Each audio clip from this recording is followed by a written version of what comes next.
जय माताजी मित्रों, हूँ છું ઝાલા રમેશ અને સ્વાગત કરું છું મારા નવા બ્લોગ્સ વિડીયોમાં।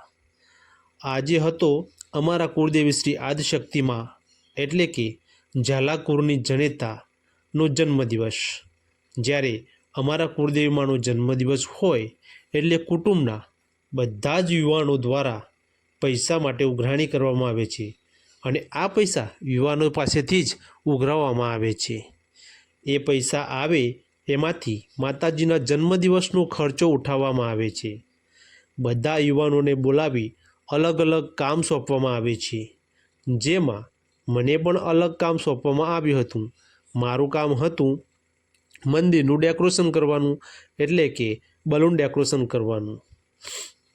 હૈયામાં ખુશી અને હાથમાં સામાન લઈ આપણે પહોંચી ગયા માતાજીના મંદિરે અને શરૂ કરી દીધું ડેકોરેશનનું કામ। સૌપ્રથમ તો મેં ફુગ્ગા ફૂલાવ્યા અને માતાજીના મંદિરનો સરસ મજાનો ગેટ અને બલૂન ડેકોરેશન કર્યું। સંપૂર્ણ મંદિરને સરસ સજાવી દીધા બાદ માતાજીની આરતીનું આયોજન સૌપ્રથમ કરવામાં આવ્યું હતું। ત્યારબાદ બીજી બાજુ પ્રસાદ તૈયાર કરવામાં આવ્યો હતો। પ્રસાદમાં પેડા, જલેબી અને ચોખ્ખા ઘીનો શીરો એટલે કે મહાપ્રસાદનું આયોજન પણ કરવામાં આવ્યું હતું। અને ત્યારબાદ સમય હતો કેક કાપવાનો, જેમાં 1-2 નહીં પણ 13 કેક લાવવામાં આવી હતી। હવે તમે વિચારતા હશો કે કેમ આટલી બધી કેક?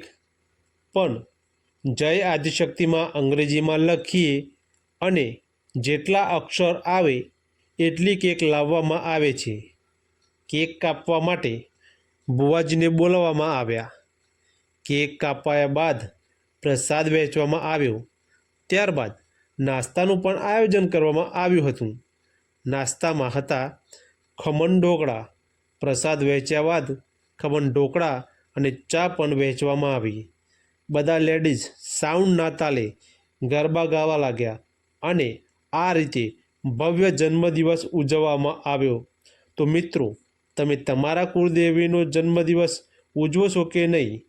અને હા, ઉજવતા હોય તો તમારા કુળદેવીનું નામ કોમેન્ટ બોક્સમાં જરૂર લખજો। અને હા, તમને જો આ વિડીયો ગમ્યો હોય તો શેર કરજો, લાઈક કરજો અને મારી ચેનલને સબસ્ક્રાઈબ કરજો। અને હા, ફોલો કરવાનું ભૂલતા નહીં। ફરી મળીશું એક નવા વિડીયો સાથે। ત્યાં સુધી જય માતાજી।